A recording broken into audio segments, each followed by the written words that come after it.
Hello everyone, I'm Miles.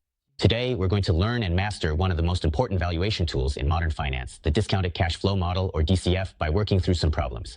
DCF is at the core of investment banking valuation. Why is that? Because the essence of finance boils down to one question.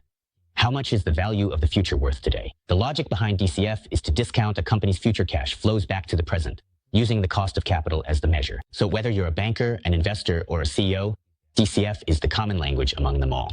Let's look at a case. A tech startup has an unlevered free cash flow of $50 million this year. For the next 4 years, it grows by 15% annually, and the discount rate, WACC, is 12%. Starting from the 5th year, the cash flow enters a long-term stable phase, growing at 4% per year, with a terminal discount rate of 10%. The question is, what is the company's enterprise value today? First, forecast and discount cash flows. Year 1, 5,000 times 1.15 is 57.5 million. Divide by 1.12 for a PV of 51.3 million.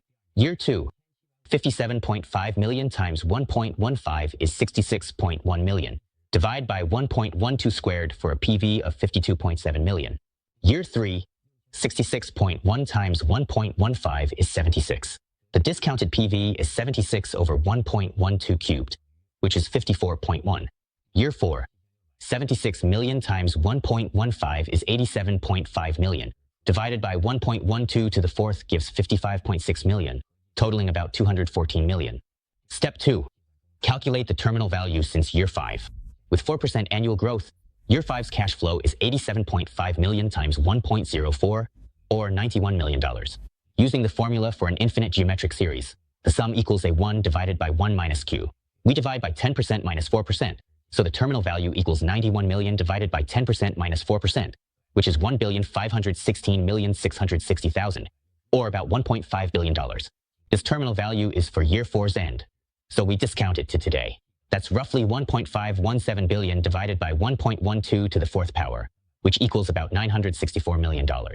We covered the application of the infinite geometric series summation formula in modern finance in detail in IBR10, so if you're interested, it's worth revisiting. 214 million plus 964 million is $1.18 billion. This is the enterprise value as of today.